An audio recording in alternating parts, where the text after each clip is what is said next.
बहुत से लोगों को ये ज्ञात नहीं होता या कई लोगों के मन में ये शंका होती है कि गुरु और सदगुरु में फर्क क्या होता है।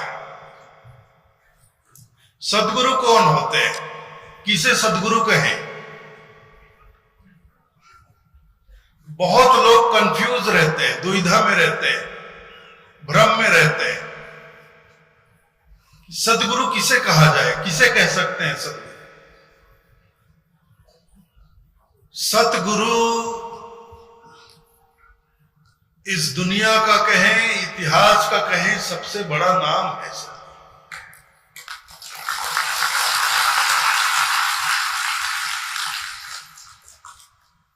हर किसी अरे गहरे ओंगे पोंगे गुरु को सदगुरु नहीं कहा जा सकता।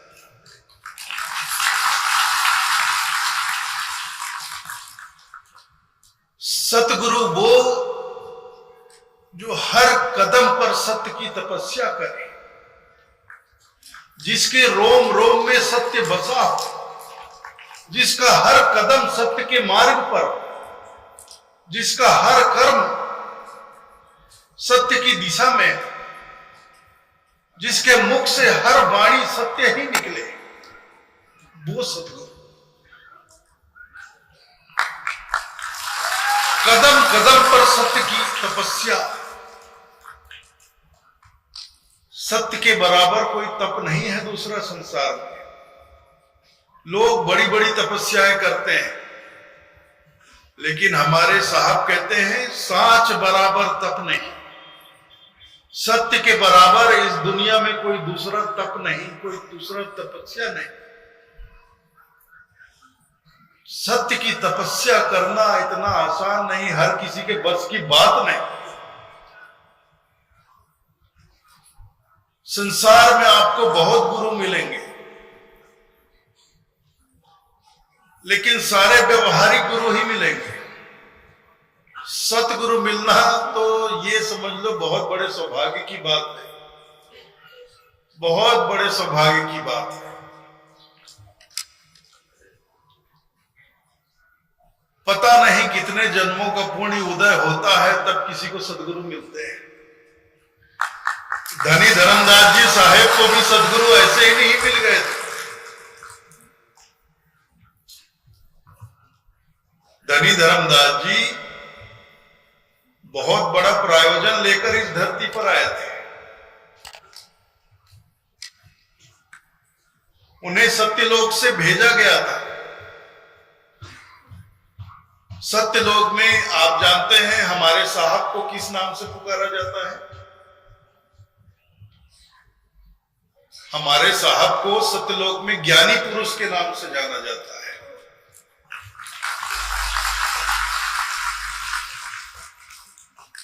और धनी धर्मदास जी साहेब को सुकृत अंश कहा जाता है, सत्य पुरुष का सुकृत अंश।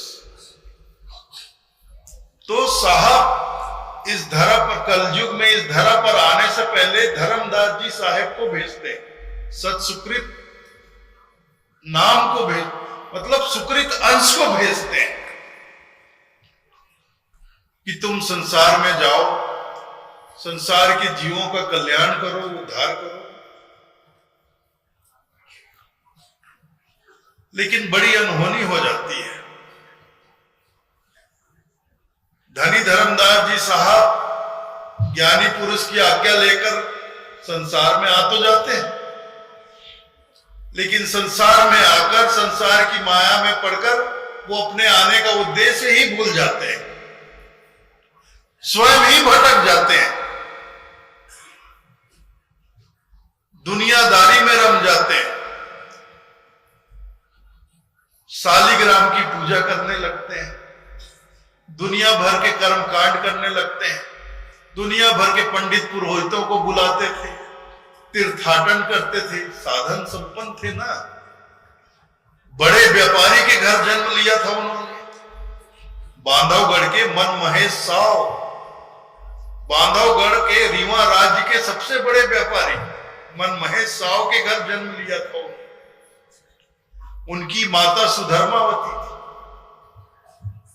और धर्मदास जी का बचपन का नाम जुड़ावन दास था। जुड़ावन दास के नाम से जाने जाते थे। और उनके जो पहले गुरु थे रूपदास जी, गोस्वामी रूपदास जी उनके पहले गुरु हुए। तो शालिग्राम की पूजा करते, घर में ही मंदिर बना रखा था, और कहीं भ्रमण पर जाते तो अपने शालिग्राम को साथ लेकर जाते। पूजा का वक्त होता तो अपने शालिग्राम को थैली से निकालकर वहीं पूजा अर्चना कर लेते। स्वयं भ्रमण करते, अपने साथ साथ शालिग्राम जी को भी भ्रमण कराते थे। अब बड़े धनाढ़ व्यापारी के घर जन्म लिए थे, कोई कमी तो थी नहीं, साधन संपन्न थे, सारा साधन उनके पास था। तो तीर्थाटन भी खूब करते थे, तीर्थ व्रत करते थे। तो ऐसे ही तीर्थ व्रत करते करते मथुरा गए। तो मथुरा में 1519 में मथुरा गए। तो वहां उनकी भेंट पहली बार सदगुरु कबीर साहब से हुई। सदगुरु कबीर साहब से, सदगुरु से मिलने से पहले वो धर्मदास जी साहब जितने भी लोगों से मिले थे, या तो वो पंडित पुरोहित थे या दुनियादारी के गुरु थे, व्यवहारिक गुरु थे। पहली बार सदगुरु से सामना हुआ और सदगुरु के शब्दों की चोट जब पड़ी धर्मदास जी साहब को, तो उनके होश उड़ गए। वो एक क्षण भी मथुरा में ठहर नहीं पाए, सब छोड़ छाड़ के, तीर्थ व्रत सब छोड़ छाड़ के भाग गए वापस बांधो।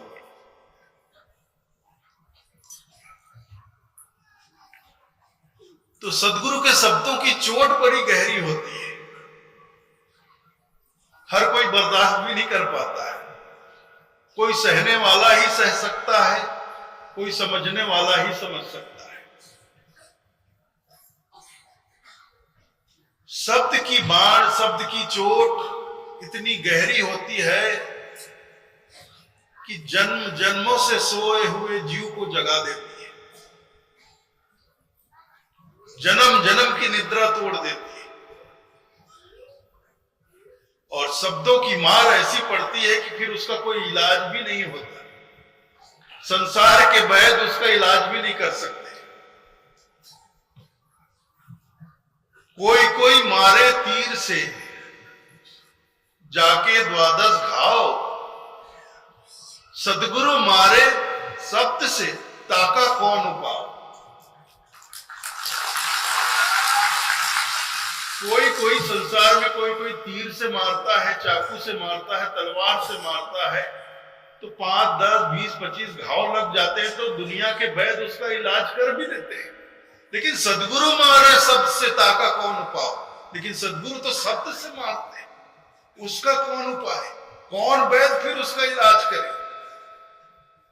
तो सदगुरु के शब्द से जो घाव लगता है उसका इलाज तो सदगुरु ही कर पाते हैं, कोई दूसरा नहीं कर पाता। और एक बार जिसे सदगुरु के शब्दों की बाढ़ लग गई, चोट लग गई, फिर वो आदमी सदगुरु के बिना रह भी नहीं सकता, ये भी आप जानते।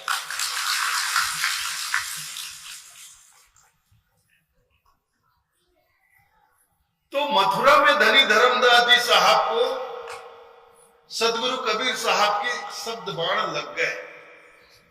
इतने तिलमिला उठे, बिलबिला उठे कि भागे वहां से, सब छोड़ छाड़ के भागे, बांधवगढ़ आए, घर आए। अब घर तो आ गए, लेकिन अब चैन कहां, शांति कहां, निद्रा कहां, न सुख न चैन न नींद न भूख न प्यास, सब खत्म। ऐसी शब्द बाण उनको पड़ी थी साहब की।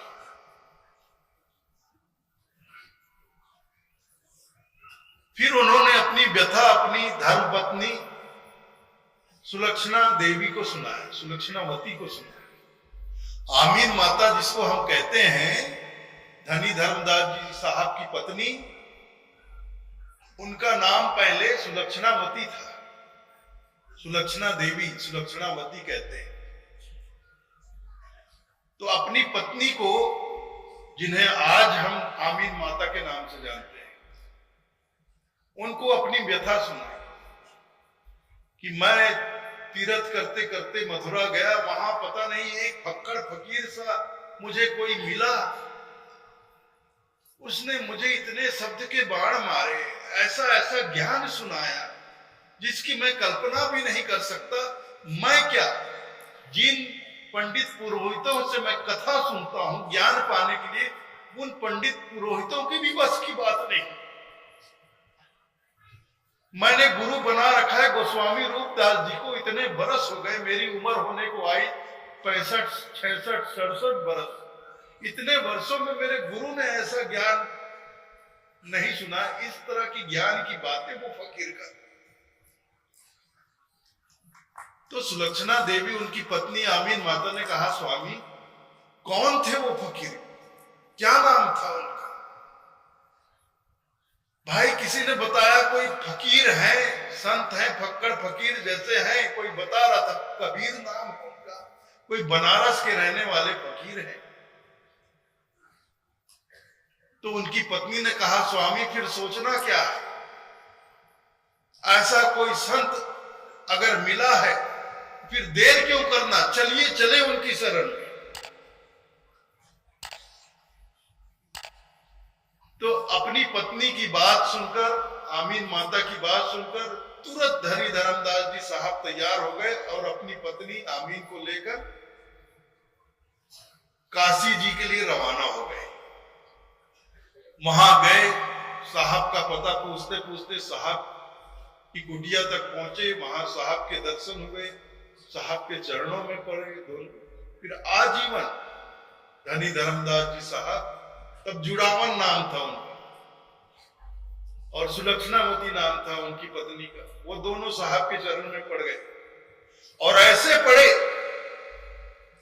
जैसे कल मैं कह रहा था ना, कहत कबीर सुनो भाई साधु, गुरु के चरण में लिपट रहना, ऐसे लिपटे, सदगुरु के चरण ऐसे पकड़े। फिर संसार छूट गया, कुटुंब परिवार छूट गया, धन संपत्ति छूट गई, व्यापार छूट गया, लेकिन सदगुरु के चरण जीवन में कभी नहीं छूटे।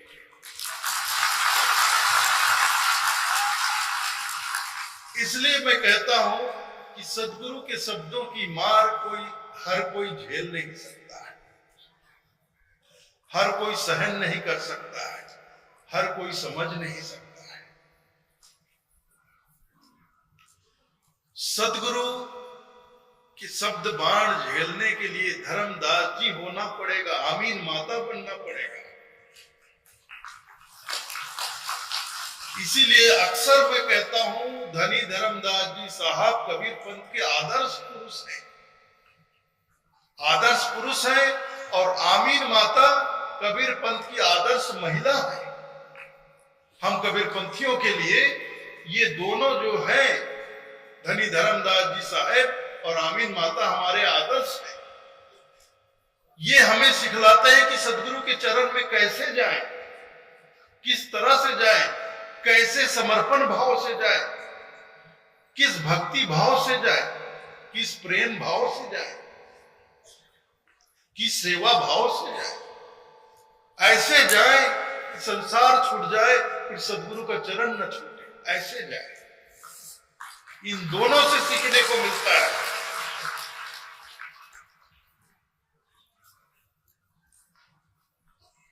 तो सदगुरु वो जो हर कदम पर सत्य की तपस्या करता है, हर कोई नहीं कर सकता। जो संसार के झूठे मान सम्मान, झूठे व्यवहार में जी रहा व्यक्ति, या गुरु हो या जगत गुरु हो या धर्म गुरु हो, ऐसा व्यक्ति सत्य की तपस्या जीवन में कर ही नहीं सकता। सत्य की तपस्या करने के लिए हमें अपना सारा झूठा मान सम्मान, मान बढ़ाई, झूठी मान मर्यादा, झूठा व्यवहार संसार का, सब कुछ छोड़ना पड़ता है। सत्य की तपस्या साधारण नहीं, असाधारण। इसीलिए साहब ने कहा सांच बराबर तप नहीं, सत्य के बराबर इस संसार में कोई दूसरा तप नहीं। कोई दूसरी तपस्या सत्य की तपस्या के सामने नहीं टिक सकती। इतनी बड़ी तपस्या है। झूठे व्यवहार में जीने वाले लोग तो कतई सत्य की तपस्या नहीं कर सकते। सत्य की तपस्या करने का अर्थ क्या है कि जीवन में कितनी भी विषम परिस्थिति आ जाए, विपरीत परिस्थिति आ जाए, प्रतिकूल परिस्थिति आ जाए, हमें सत्य के मार्ग से विचलित नहीं हो। हमें सत्य का साथ नहीं छोड़ना है, चाहे वह कर्म से हो, वचन से हो या मन से हो। सत्य के मार्ग पर अडिग रहना है। लेकिन बड़ा मुश्किल है। एक बार क्या हुआ, एक राजा था, बड़ा दंभी था, बड़ा दंभी था। अपने दरबार में तमाम चापलूसों को भरकर रखा हुआ था, जो उसकी वाहवाही, झूठी तारीफ करते थे, झूठा उसका मान सम्मान करते थे, झूठा गुणगान करते थे। ऐसी लोगों को अपने दरबार में भर के रखा और अपने राज्य में किसी गुणवान व्यक्ति के कोई कदर नहीं करता था। जो लोग लायक होते थे, जो श्रेष्ठ होते थे, जो गुणवान होते थे, जो शिक्षित होते थे, ऐसे लोगों का कोई पूछ परख नहीं। जो चापलूसी करे, आज की भाषा में कहें जो चमचागिरी करे, अपने दरबार में पूरे चमचों को भर के रखा। बस यही हाल था उस राजा का। क्या हाल था? अंधेर नगरी चौपट राजा, टके शेर भाजी और टके शेर खाजा। ये हाल था उसके राज्य का। एक टके में भाजी मिल रहा है तो एक टके में ही खाजा मिल रहा है। मतलब गधे और घोड़े की एक ही कीमत। उसके राज्य में गधे की और घोड़े की एक ही कीमत। घोड़े का कोई महत्व ही नहीं, सब गधे ही राज कर रहे थे वहां। गधे ही आगे खड़े हुए थे और अच्छे नस्ल के गुणकारी घोड़े, सरपट भागने वाले घोड़े सब पीछे। चमचे रूपी गधों ने सब घोड़ों को पीछे कर रखा था। वही उन्हीं का दबदबा, गधों का दबदबा। तो ये बात एक युवक को खटक गई। वो युवक शिक्षित था, बुद्धिमान था, ईमानदार था, बड़ा योग्य था। उसको ये बात अच्छी नहीं लगती कि मेरे राज्य का ऐसा हाल है। जितने चमचे हैं, चापलूस हैं, राज दरबार में वही भरे हुए, और जो श्रेष्ठ हैं, योग्य हैं, बुद्धिमान हैं, शिक्षित हैं, उनकी कोई पूछ परख नहीं। इस राजा को कैसे समझाया जाए? इस राजा की अकल कैसे ठिकाने पर लाई जाए? उसने विचार किया। विचार करने के बाद उसने एक योजना बनाई और योजना बनाकर वो एक दिन राजमहल में, दरबार में पहुंच गया। और पहुंचा तो अपनी वेशभूषा बिल्कुल ऐसा बनाकर पहुंचा जैसे देवी देवताओं का वेशभूषा होता है। जैसे हम लोग सीरियल में देखते हैं ना, टेलीविजन में देवी देवताओं का सीरियल आता है, तो उस युग में देवी देवता लोग कैसे वस्त्र पहनते थे, कैसे आभूषण पहनते, वैसे ही वस्त्र और आभूषण पहनकर वो राज दरबार में पहुंच गया। राजा को प्रणाम किया। प्रणाम करके कहा, महाराज आपको प्रणाम है मेरा। तो राजा ने उसकी वेशभूषा देखा तो उसको कुछ समझ में नहीं आया, ये अजीब सी वेशभूषा बनाकर कौन आदमी कहां से आ गया। तो राजा ने पूछा, भाई तुम कौन हो, कहां से आए? तो उस व्यक्ति ने कहा, महाराज मैं इस लोक का वासी नहीं हूं, मैं देवलोक का वासी हूं। देवताओं ने मुझे यहां भेजा है महाराज, आपके पास भेजा है महाराज, संदेशा भेजा। अरे देवताओं ने तुम्हें मेरे पास भेजा है, संदेशा भेजा है, ऐसा क्या संदेशा है, जल्दी बताओ मुझे। तो उस व्यक्ति ने कहा, महाराज आपके राजकाज से देवलोक के सारे देवता प्रसन्न है महाराज, प्रतिदिन आपकी तारीफ होती, तारीफ करते नहीं थकते महाराज। तो आपका राजपाट देखकर, आपके राजपाट चलाने की शैली से प्रसन्न होकर देवताओं ने निर्णय लिया है महाराज कि आपको सम्मानित किया जाए। तो राजा और तनकर बैठ गया, खुश हो गया एकदम। अरे वाह, ये तो मेरे लिए बड़े सौभाग्य की बात है, बड़े ही प्रसन्नता की बात है कि देवतागण मुझे सम्मानित करना चाहते हैं। तो राजा ने कहा, तो भैया कैसे मेरा सम्मान होगा, कब होगा? तो महाराज देवतागणों ने कहा है महाराज कि ये जो आने वाली पूर्णिमा है महाराज, उस पूर्णमासी के दिन ही आपका सम्मान होगा, और आपका सम्मान देवतागण अपने आभूषण, अपने वस्त्र और आभूषण से करना चाहते हैं महाराज। पूर्णमासी को मैं पुनः आऊंगा महाराज, और देवतागण आपके लिए जो आभूषण, वस्त्र और आभूषण मुझे देंगे वो आपके लिए मैं लेकर आऊंगा महाराज। इसी तरह आपका सम्मान होगा महाराज। तो राजा और फूलकर हो गया कि देवतागण अपने वस्त्र और आभूषण से मेरा सम्मान करते हैं। जी महाराज, बिल्कुल महाराज। और ये बात महाराज आप अपने पूरे नगर में, पूरे राज्य में ढिंढोरा पिटवा दीजिए महाराज, ताकि जब आपका सम्मान हो तो आपकी जनता, आपके राज्य की सारी जनता यहाँ इकट्ठी हो, एकत्रित हो। और जब आपका देवताओं के वस्त्रों से, देवलोक के वस्त्रों से, आभूषणों से सम्मान हो, तो आपकी जनता भी आपका दर्शन करे और आपका सम्मान होते हुए देखे। बिल्कुल बिल्कुल बिल्कुल, इसकी तुम चिंता मत करो, मैं पूरे राज्य में ढिंडोरा पिटवा दूंगा। ठीक है महाराज, मैं अगली आने वाली पूर्णिमा को मैं हाजिर होऊंगा। प्रणाम करके वो व्यक्ति वहां से राज दरबार से निकल गया। उसके जाते ही राजा ने मंत्रियों को, सेनापतियों को हुक्म दिया, आज्ञा दी कि फौरन पूरे राज्य में, पूरे नगर में ढिंडोरा पिटवा दो कि आने वाली पूर्णमासी को उनके राजा का देवलोक के वस्त्रों से, देवताओं के द्वारा देवलोक के वस्त्रों से, आभूषणों से सम्मान किया जाएगा। सारी जनता पूर्णमासी को यहाँ राज दरबार में इकट्ठी हो जाए। तो राजा के आदेश, राजा के आज्ञा के अनुसार पूरे नगर में, पूरे राज्य में ढिंडोरा पीट दिया गया। अब धीरे धीरे समय गुजरा, पूर्णमासी का दिन भी आ गया। तो 2-4 दिन पहले से वहां भीड़ इकट्ठी होनी शुरू हो गई, मेला लग गया। ये जैसा मेला लगा ऐसे मेला लग गया, बड़ा मेला लग गया। हजारों से लोग पहुंचने लग गए, चारों तरफ से पहुंचने लग गए। और पूर्णमासी के दिन तो इतनी भीड़ भाड़, इतनी भीड़ भाड़, कहीं पैर रखने की जगह नहीं।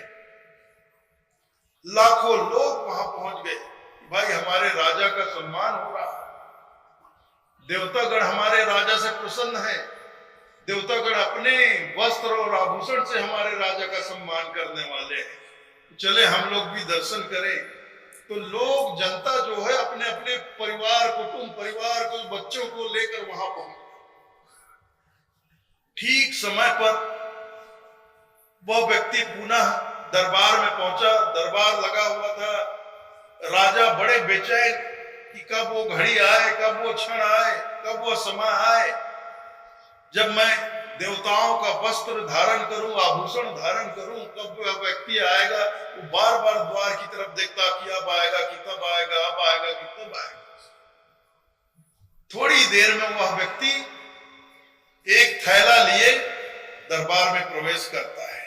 राजा को, बिल्कुल राजा के सामने आकर प्रणाम करता है। महाराज, वादे के अनुसार, देवताओं की आज्ञा के अनुसार महाराज मैं पुनः उपस्थित हो गया महाराज आपके सम्मान के लिए। ये जो थैला है महाराज, इस थैले में ही देवताओं ने अपना वस्त्र और आभूषण मुझे दिया है महाराज। तो सबसे पहले महाराज एक काम करें, आप अपना मुकुट उतार के रख दे महाराज, और ये देवताओं का मुकुट धारण करें।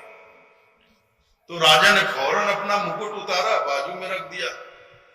वह व्यक्ति झोला लेकर राज सिंहासन के ऊपर गया, झोले में हाथ डाला और हाथ निकालकर खाली राजा के सिर पे फिरा दिया। कुछ नहीं था हाथ में, खाली था हाथ, फिरा दिया ऐसे। तो राजा थोड़ा अचंभित हुआ, आश्चर्यचकित हुआ, ये क्या कर रहे हैं?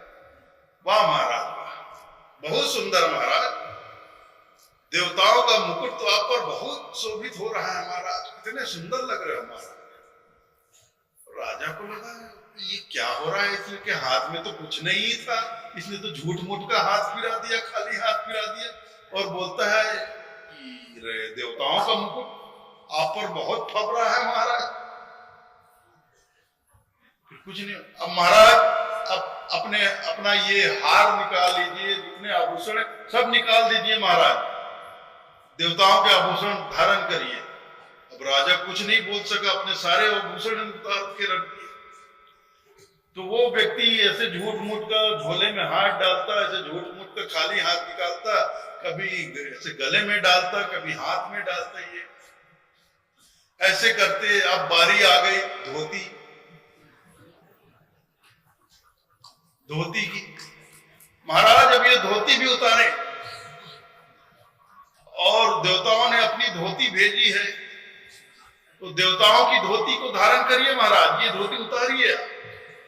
राजा की धोती उतर गई। अब राजा के पसीने फूटने शुरू हुए, पसीने छूटने चालू हो गए। ये क्या हो रहा है, मुझे तो कुछ समझ में नहीं आ रहा। मन ही मन सोच रहा है, घबराने भी लगा। धोती उतर गई, अब बारी आ गई अंडरवियर की। अब राज दरबार में राजा सिर्फ अंडरवियर में बैठा है सिंहासन के ऊपर। अब वो आदमी था, वो अंडरवियर भी उतरवाने के फिराक में था। महाराज क्या सोच रहे हैं, ये अंडरवियर भी उतारे महाराज, ये देवताओं का अंडरवियर धारण कर। तो राजा ने कहा तू ठग रहा है क्या मुझे? धीरे से उसके कान में कहा तूने बेवकूफ बनाया है क्या मुझे बड़ा डर लग रहा है, मुझे बड़ी चिंता हो रही है। महाराज चिंता की कोई बात नहीं महाराज, और मैं आपकी चिंता समझ रहा हूं महाराज, चिंता करने की कोई जरूरत नहीं, कोई कुछ नहीं सोचेगा। अब राजा समझ चुका था कि मैं ठगा गया। एक बार झूठ के जाल में जो फंसता है वो फंसते ही चला जाता है, फंसते ही चला जाता है, फिर कभी निकल नहीं पाता। तो राजा समझ चुका था मैं फंस गया, कैसे बचूं? फंस गया। ये तो मेरा अंडरवियर भी उतारवाने पे उतारू है, कैसे उतारू मैं अंडरवियर? लोग क्या सोचेंगे? पूरी देश की जनता, राज्य की जनता यहां आई हुई है, लोग देखेंगे दरबारी बैठे, मंत्रीगण बैठे, सेनापति बैठे, ये मुझे नंगा कर देगा, लोग क्या सोचेंगे?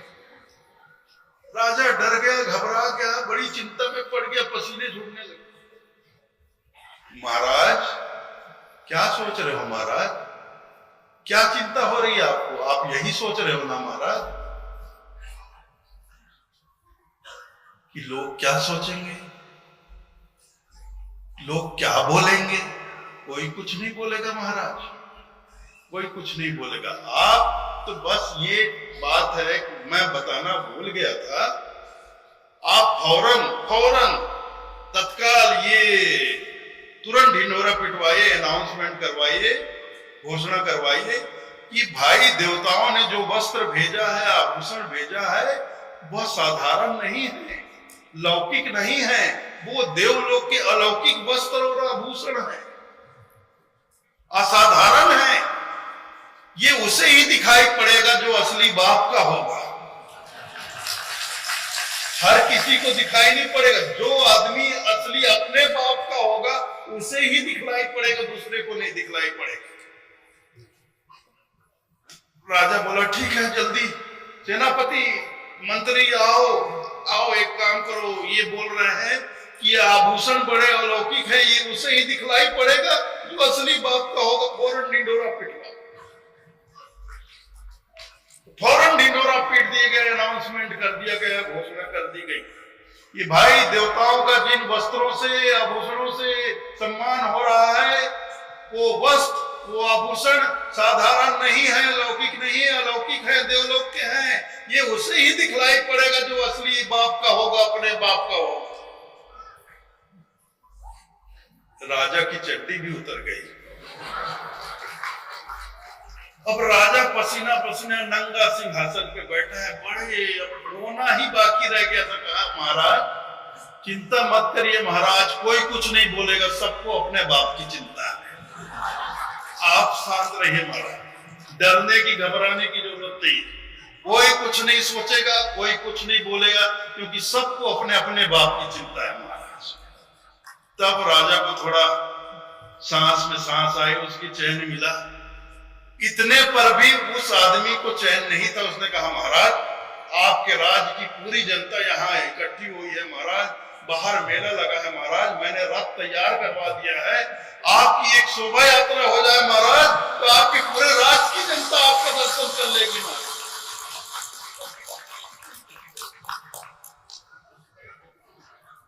अब बेचारा राजा क्या करता, चुपचाप मुंडी नवाए उठा, धीरे धीरे गया और रथ पर सवार हो गया। राजा का जुलूस निकल गया, नंगा बैठा है राजा रथ पे, उसका जुलूस।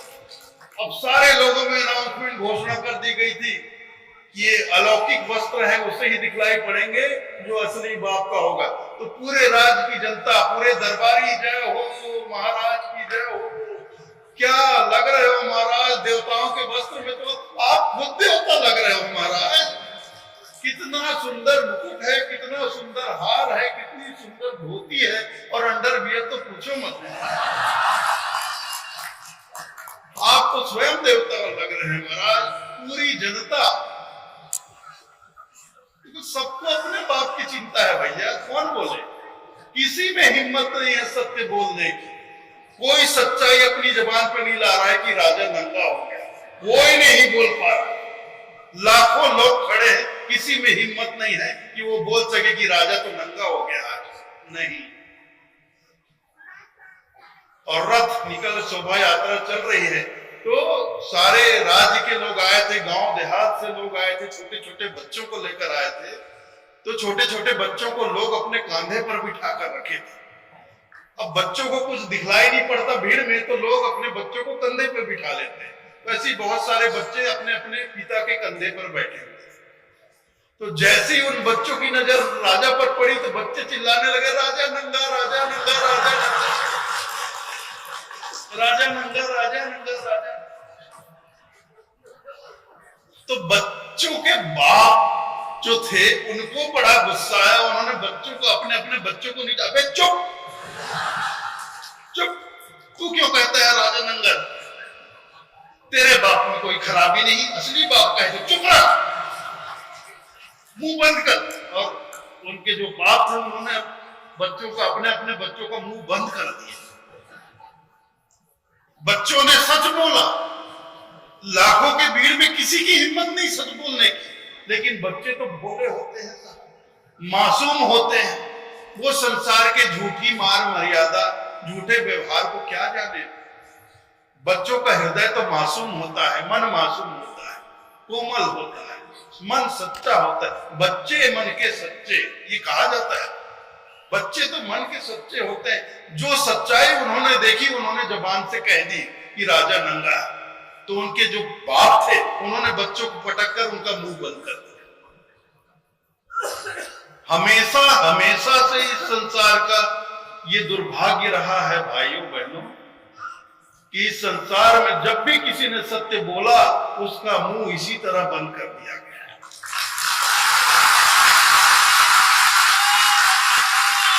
इस झूठे संसार में, इस संसार में रहने वाले, झूठे व्यवहार में जीने वाले लोगों के बीच जब भी कोई आदमी सच बोलता है उसकी जुबान बंद कर दी जाती है। कितने उदाहरण आपको मिलेंगे।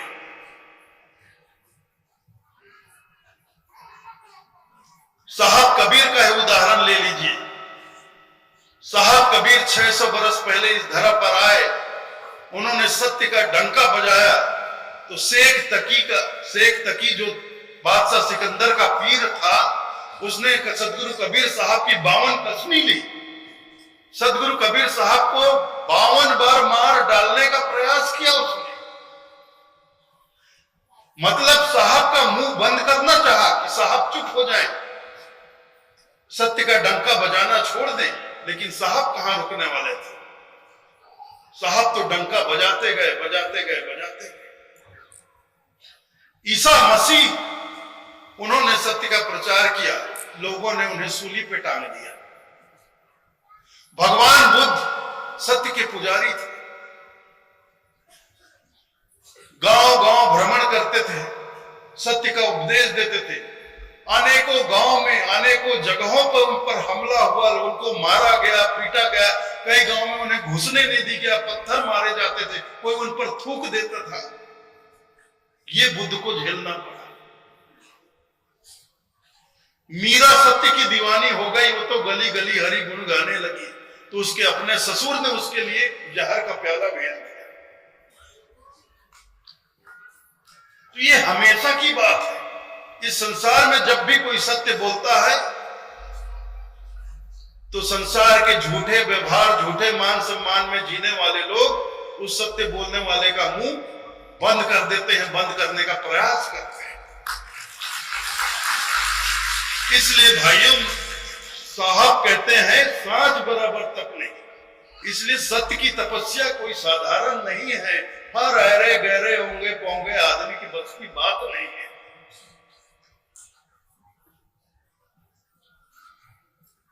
आज संसार में जिन लोगों ने जिसको अपना खुदा मार रखा है, सारे खुदा नंगे बैठे हैं, फिर भी बोल रहे हैं वाह महाराज वाह।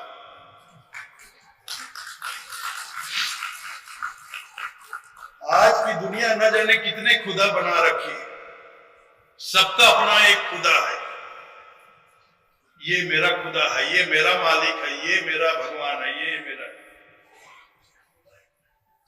और उनके सारे खुदा, उनके सारे मालिक, उनके सारे परमपिता, और जिसको भी अपना मानते हैं मालक मालक मालक करते रहते हैं, सब नंगे बैठे हैं, लेकिन किसी में हिम्मत नहीं कि उसको बोल सके ये तो नंगा है, इस नंगे को मैं अपना सब कुछ मान रहा हूं।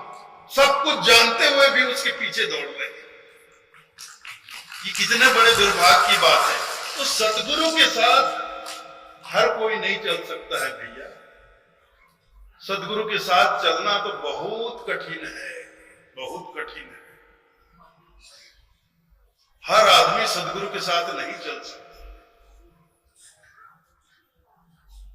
झूठे मान सम्मान और व्यवहार में जीने वाला आदमी तो कतई नहीं चल सकता, क्योंकि सदगुरु के पास तो झूठा व्यवहार मिलेगा ही नहीं आपको। और संसार के जो झूठे गुरुआ हैं, जिनको गुरुआ कहते हैं, गुरु जगत में बहुत कहावे मंत्र देत है गाना, उपजे बिनसर भवसागर में भेद मरम नहीं जाना। गुरु जगत में बहुत कहावे, गुरु तो संसार में बहुत लोग कहाते हैं, और मंत्र देत है गाना, कान में मंत्र भी देते हैं, लेकिन उपजे बिनसर भवसागर में भेद मरम नहीं। लेकिन खुद जन्म मरण के चक्र में पड़े हैं, उनका जन्म मरण हो रहा है, भेद मरम नहीं जाना। परम ज्ञान को खुद नहीं जानते, दूसरों का कान फूंक रहे हैं।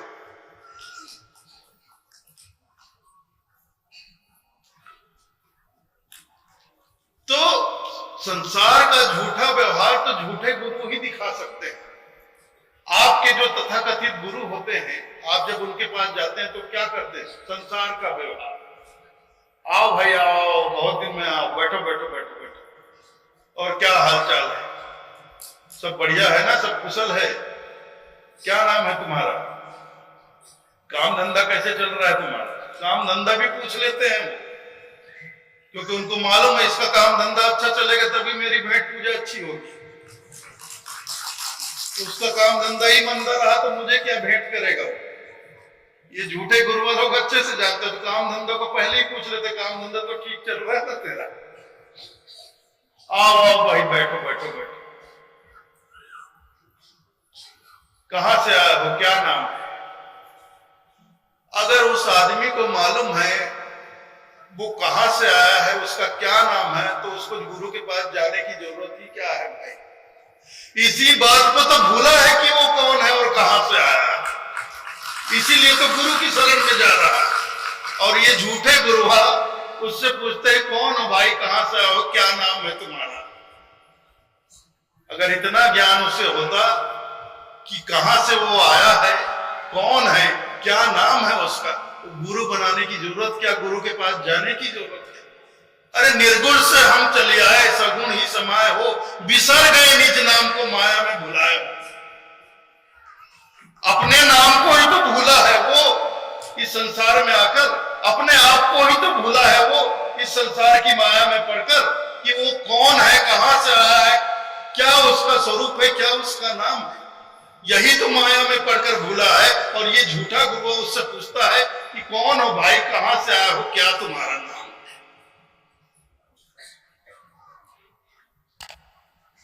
कितने आश्चर्य की बात है। तो ये झूठा व्यवहार तो जगत गुरु दिखा सकते हैं, धर्म गुरु दिखा सकते हैं, संसार के गुरुआ लोग दिखा सकते हैं, लेकिन सदगुरु नहीं। सदगुरु से भेंट होगी, नजर से नजर मिली कि सीधे फटकार पड़ी, शब्द बाण चलेंगे सीधे। अरे तू मूर्ख गंवार, अभी तक तू मोह की निद्रा में पड़ा हुआ, ये मानव तन पाकर भी तो सोया हुआ है, अब नहीं जागा तो कब जागेगा गंवार? इस तरह की फटकार पड़ेगी। अरे ये मानव तन ही तो तुझे जागने के लिए मिला है, अपने कल्याण के लिए मिला है, और मानव तन पाकर तू गफलत में पूरा, इस तरह की फटकार मिलेगी। तो जो कायर लोग होते हैं, जो संसार की झूठी मान मर्यादा, झूठे व्यवहार में जीने वाले लोग होते हैं, वो भाग खड़े होते हैं। ये क्या, हम गए थे, ये साधु है, साधु रूप गुरु रूप देखकर हम गए थे, इसने तो हमारी बेइज्जती कर दी, हमें फटकार दिया। हम दर्शन के लिए गए, आशीर्वाद देने के बजाय हमें फटकार लगा दी। ये कैसा आदमी, ये कैसा गुरु? वो कैसा आदमी, कैसा गुरु नहीं, वो सदगुरु है, इसीलिए फटकार लगा रहा है। एक बार क्या हुआ, चुनाव का टाइम था, चुनाव का टाइम था, एक नेता भी फार्म भरा हुआ था, पता नहीं किस पार्टी से भरा था, मुझे पार्टी का नाम नहीं मालूम, कि निर्दलीय खड़ा था ये भी नहीं मालूम, फार्म भरा था और चुनाव प्रचार कर रहा था। तभी उसके पीए ने बताया, सेक्रेटरी ने बताया कि नेताजी मुझे पता चला, मुझे खबर लगी है एक बात की, कि नगर के बाहर एक सिद्ध महात्मा, एक बड़े सिद्ध पुरुष आकर नगर के बाहर जंगल के पास पेड़ के नीचे डेरा डालकर बैठे हुए हैं। क्यों ना इस चुनाव के समय में आप उनसे भी आशीर्वाद। हाँ हाँ हाँ हाँ बिल्कुल, चलो चलो, यही तो समय है संतों का आशीर्वाद लेने का। अब अपना लाव लश्कर काफिला चल पड़ा, लाव लश्कर लेके चल पड़े। वो नगर के बाहर निकले तो देखा एक पेड़ के नीचे एक फक्कड़ फकीर सा आदमी बैठा हुआ था, फक्कड़ फकीर जैसा, कुछ भी उसके हाथ में नहीं, फक्कड़ फकीर। बस यही है नेताजी, यही है। तो गाड़ी रुकी, सब लोग उतरे, दौड़कर नेताजी गए, धड़ाम से चरणों में गए, दंडवत, बाबा आशीर्वाद दो, आशीर्वाद दो बाबा, मैं चुनाव लड़ रहा हूं, आशीर्वाद दो। मैं तो उस फक्कड़ फकीर ने कहा, मैं तुझे पूरा आशीर्वाद देता हूं, तू बुरी तरह हार जा चुनाव में। अरे मैं तो कहता हूं तेरी जमानत ही जब। तो नेता घबरा गया, बाबा ये क्या कह रहे हो बाबा, मैं तो आपसे आशीर्वाद लेने आया, आप मुझे श्राप दे रहे हो। अरे श्राप नहीं दे रहा, मैं तुझे आशीर्वाद ही दे रहा हूं। बाबा मैं तो सोचा था आप मुझे विजय भाव का आशीर्वाद दोगे, लेकिन आप तो कह रहे हो हार जा, और ऐसा हार कि तेरी जमानत ही जब्त हो जाए। ये क्या बाबा, ये श्राप नहीं तो क्या? बेटा ये आशीर्वाद ही है। मैं चाहता हूं कि तू हार। हार इसलिए हार कि हारे को हरि नाम है। जो संसार में जीतता है वो उतना ही भगवान से दूर होता है, और जो संसार से जितना हारते जाता है वो उतना ही हरि के पास जाते जाता है। हारे को हरि नाम, इसीलिए संतों ने कहा है हारे को हरि नाम। जीतने वाला हरि का नाम नहीं लेता, जीतने वाला हरि को और भुलाता चला जाता है, भूलता चला जाता है। बच्चा, मेरा काम तुझे परमात्मा के नजदीक लाना है, तुझे परमात्मा से दूर करना नहीं है। तो मैं तो इसीलिए मैं कहता हूं तू हारेगा तो हरि का नाम सुमरन करेगा, हरि का नाम लेगा तो हरि के करीब आएगा, तेरा उद्धार होगा, तेरा कल्याण होगा, तेरा भला होगा। और जीत जाएगा तो क्या होगा? जीतेगा जाकर मंत्री बनेगा, मंत्री बनेगा तो घोटाले पे घोटाला पड़ेगा, तेरा पाप और बढ़ेगा। आज नहीं कल जाके किसी घाट पे पड़ेगा, देर सवेर किसी घाट पे पड़ेगा, मरेगा तो तू तो भगवान से और दूर हो जाएगा। तो बेटा, मेरा काम तुझे भगवान से दूर करना नहीं, भगवान से जोड़ना। तो जो सद्गुरु होते हैं उनका काम संसार के लोगों को, जीवों को परमात्मा से जोड़ना होता है। और ये जगत गुरु लोग जो होते हैं, जगत गुरु लोग जो होते हैं, ये ठगत गुरु जो लोग होते हैं, इनका काम आपको परमात्मा से तोड़ना और खुद से जोड़ना होता है, खुद से जोड़ना होता है। आप उनसे जुड़ो, उनके बनकर रह जाओ, उनके चरणों में रह जाओ, जीवन भर उसके चरणों की सेवा करते रहो, उनके दास बनकर, गुलाम बनकर रह जाओ। ये झूठे गुरुओं की कर्म होते हैं। इसलिए परमात्मा से ये लोग तोड़ने का काम करते हैं और खुद से जोड़ते हैं, जबकि सच्चे जो सद्गुरु होते हैं वो संसार से आपको तोड़ते हैं, परमात्मा से जोड़ते हैं। और इसका क्या मतलब?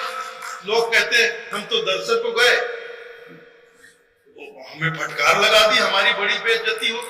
अरे भाई, सद्गुरु को तुम्हारी बेइज्जती करके क्या मिलेगा? क्या मिलेगा? तुम्हारी बेइज्जती करने से क्या उनको कोई पुरस्कार मिलेगा? कि पद्मश्री मिलेगा, कि पद्म भूषण मिलेगा, कि पद्म विभूषण मिलेगा, कि भारत रत्न मिल जाएगा? क्या मिल जाएगा? किसी की बेइज्जती करके सद्गुरु को क्या मिलना? कुछ नहीं मिलना। और सद्गुरु किसी की बेइज्जती करेंगे क्यों? और रही बात कठोर वचन की, तो एक बात अच्छे से जान लो आप, गुरु कुम्हार शिष्य कुंभ है, गड़ी गड़ी खाड़े कोट, अंतर हाथ सहार बाहर मारे चोट। गुरु तो चोट करेगा, गुरु की, सदगुरु की तुलना साहब कुम्हार से करते हैं। गुरु कुम्हार, शिष्य कुंभ है, घड़ी घड़ी काढ़े खोट, अंतर हाथ सहार दे बाहर मारे चोट। जैसे कुम्हार घड़ा बनाता है तो घड़ा बनाते वक्त अंदर तो हाथ का सहारा दे देता है, लेकिन बाहर चोट करता रहता है, चोट मारते रहता है। इससे घड़ा बहुत सुंदर बनता है, सही आकार में बनता है, बहुत सुंदर और सही आकार में बनता है। और जब घड़ा सही आकार में बनता है तो उस घड़े को सही आकार में बनाकर वह कुम्हार उसे खूब पकाता भी है, आग में पकाता भी है। जब पककर घड़ा तैयार हो जाता है तब दुनिया के बाजार में उस घड़े की कोई कीमत मिलती है। अगर कुम्हार अंदर हाथ का सहारा ना दे, चोट ना लगाए, तो घड़ा तो टेढ़ा मेढ़ा कैसे भी उल्टा सीधा बन जाएगा। और टेढ़े मेढ़े घड़े की बाजार में क्या कीमत, दुनिया में क्या कीमत। आप घड़ा लेने जाओगे और घड़े के दुकान में कोई टेढ़ा मेढ़ा घड़ा हो, क्या आप उसको घड़े वाला बोले फोकट में ही ले जाओ, तो आप लाओगे उसको? फोकट में भी नहीं लोगे उसको। आप घड़ा लेने भी जाते हो तो एक घड़े को उठाकर देखते हो अच्छे से सही गोलाई में है कि नहीं है, उसको बजा कर देखते हो ठीक से पका है कि नहीं। तो कुम्हार ऐसा करता है, तभी तो उस घड़े की संसार के बाजार में थोड़ी कीमत बनती है, कुछ मोल बनता है, उसका महत्व बनता है। तो ऐसी गुरु होते हैं, सदगुरु होते हैं, वो अंदर हाथ का सहारा देकर बाहर शब्दों की चोट मारते हैं। चोट मारते हैं तभी तो हमारा जीवन सही बनता। हमारा जीवन सही बनता है, हम सही राह पर आते हैं, हमारा जीवन सफल होता है। और हमारा जीवन सफल होता है तभी तो हमारे जीवन का महत्व है, तभी तो हमारे जीवन का कोई मोल नहीं। तो क्या मोल है इस जीवन का? कोई मोल नहीं, कोई पूछता भी नहीं हमको। तो अगर आप सदगुरु के चरण में जाना चाहते हो तो धर्मदास साहेब बनो, उनके जैसे सहनशील बनो, सदगुरु को झेलना सीखो। हर आदमी सदगुरु को नहीं झेल सकता, भाग खड़ा होगा। कायर आदमी तो भाग खड़ा होगा, झूठे व्यवहार में जीने वाला आदमी भाग खड़ा होगा, एक क्षण भी नहीं रुक सकता सदगुरु के सम्मुख।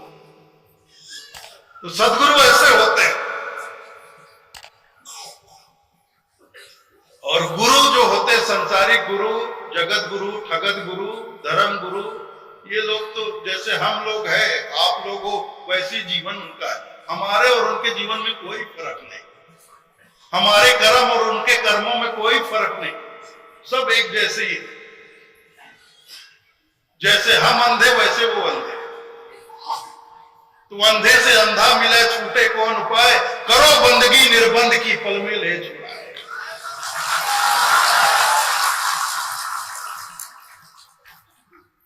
जाका गुरु भी आंध्रा चेला खड़ा निरंत, अंधे अंधा ठेलिया जाए कूप पड़न। अरे एक अंधा दूसरे अंधे को रास्ता दिखा सकता है क्या? नहीं दिखा सकता। एक बंधा हुआ आदमी दूसरे बंधे हुए आदमी को खोल सकता है क्या? नहीं खोल सकता। इसीलिए साहब कहते हैं, बंधे को बंधा मिला छूटे कौन उपाय, करो बंदगी निर्बंध की पल में ले छुड़ाए। तो निर्बंध होते हैं सदगुरु, और सदगुरु दुनिया में 10, 20, 25, 50 नहीं होता। साचा एक जगत में सदगुरु बहुत आनंद करिहारा, और सकल जगत के गुरु आप भरमल ले। हम कबीरपंथियों के लिए तो हमारे एक ही सदगुरु हैं, और वो है साहब कबीर। साहब कबीर ही हमारे सदगुरु हैं। गुरु 10 हो सकते हैं, 20 हो सकते हैं, 100 हो सकते हैं, लेकिन सदगुरु कबीर पंथ में एक ही है, और वो है साहब कबीर। और कोई दूसरा सदगुरु नहीं है कबीर पंथ में। तो आप कबीर पंथ में आए हैं तो अपने सदगुरु को पहचानिए, अपने सदगुरु के चरणों में जाइए, और उनके चरणों में अपनी समर्पित होइए। जैसे धर्मदास साहेब आमीन माता समर्पित हो गए, ऐसे समर्पित हो जाइए। चाहे दुनिया छूट जाए तो छूट जाए, संसार छूट जाए तो छूट जाए, कुटुंब परिवार छूट जाए तो छूट जाए, लेकिन मैं सदगुरु का चरण कभी नहीं। इस लगन से, इस दृढ़ता से, इस संकल्प के साथ आप अपने सदगुरु के चरण को पकड़िए, लिपटिए अपने सदगुरु के चरण में, तब इस जीवन का कल्याण होगा, हमारा उद्धार होगा। अन्यथा पता नहीं कितने जन्मों से हम भटकते आ रहे हैं, और न जाने कितने जन्मों तक भटकते रहे। तो आज ज्यादा कुछ नहीं बोलूंगा मैं। आप लोगों ने मेरी बातें बहुत ध्यान पूर्वक सुनी, प्रेम पूर्वक सुनी, इसके लिए मैं आप सभी लोगों का हृदय से आभारी हूं। इतना ही कहकर आज्ञा चाहूंगा। साहेब